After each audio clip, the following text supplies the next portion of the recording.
Job notification ఏమయ్యా రేవంత్ రెడ్డి అంటే మద్యం షాపులకు నోటిఫికేషన్ ఇస్తున్నాడు. సిగ్గులేదు.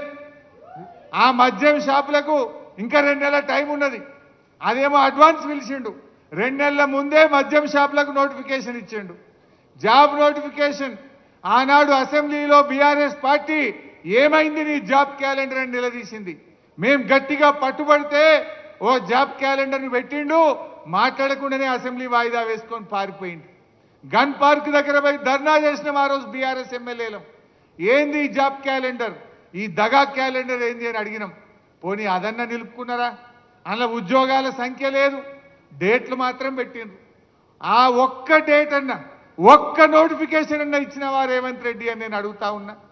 జాబ్ క్యాలెండర్లో చెప్పినట్టు ఒక్క నోటిఫికేషన్ కూడా కాంగ్రెస్ పార్టీ ఈ రోజు వరకు ఇవ్వలేదు. అంటే మనకు ఎన్నో మాటలు ఇచ్చారు. 2 లక్షల ఉద్యోగాలు బోగస్, 4,000 నిరుద్యోగ భృతి బోగస్, మెగా డిఎస్సి బోగస్, అదేవిధంగా రాజీవ్ యువ వికాసం అన్నారు, అదో బోగస్. ఆ రాజీవ్ యువ వికాసం వికసించక ముందే వాడిపోయింది. అది ఏం చెప్పిండ్రు? జూన్ 2వ తారీఖు నాడు 5 లక్షల మంది నిరుద్యోగులకు మేము రాజీవ్ యువ వికాసం కింద సాయం చేయబోతున్నామన్నారు. జూన్ 2 పై 5 నెలలు ఒక్కనికన్నా ఇచ్చిండ్రా?